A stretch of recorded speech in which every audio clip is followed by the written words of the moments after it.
плане производства. Здесь есть ситуация такая, что есть люди лояльные бывшему руководству, которые хотят и требуют, как мы сейчас услышали комментарии, хотят, чтобы бывшее руководство в лице директора Сарпашева вернулось на предприятие. Однако я больше комментариев не могу дать. Я выслушал, мы сейчас ждем руководства со стороны мэрии. Оно приедет, даст разъяснение по этой ситуации. И будем дальше работать, я думаю. Здесь никаких особо таких страшных проблем нету. Это нормально, что люди изъявляют свои желания. Техникалар чыкпай атканы, шулар боюнча эмне? Ну, это не первый раз происходит на предприятии. Я думаю, это не такая страшная проблема.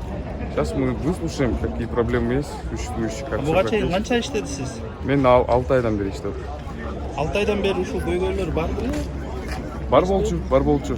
Просто здесь 6 айдан бeri көргөн жокпуз. 6 айдан бeri мына бүгүн бүгүн келип тааныштырып атат. Келип тааныштырган көргөндө жок. Мына бүгүн көрүп атабыз. Көйгөй болуп аткан кезде эмне келген жоксуңар? Мен производство. Эмне болуп атат? Я не отвечаю за производство. Могу грузчиктерге Маселеге жооп бересиз?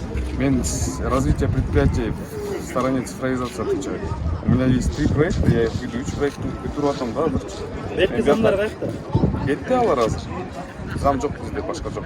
Сиз жалгыз эле замсыз. Значит, баарына эле жооп берет экенсиз. Эми бүгүндөн баштап баарына жооп берем. Бүгүндөн баштап.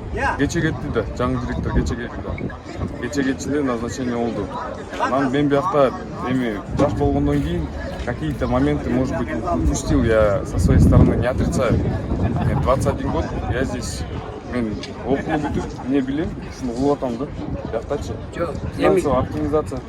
Максат койду. Жок, директор кече күнү келип, кече күнү саат 5-терде келип, эл менен жолуккан жок. Бердеги гана мынагу гаражда инженер, механиктер менен гана жолугуп.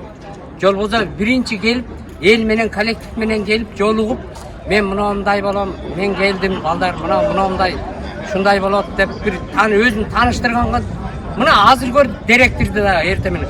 Зам директорду да 6 ай болду дейт. 6 айдан бери бүгүн көрүп отурам. Бул сиз көрүп атасыздар да. Эми мени да түшүнгүлө да, менин производством тийишим жок да. Жок, баары бир зам директор болгондо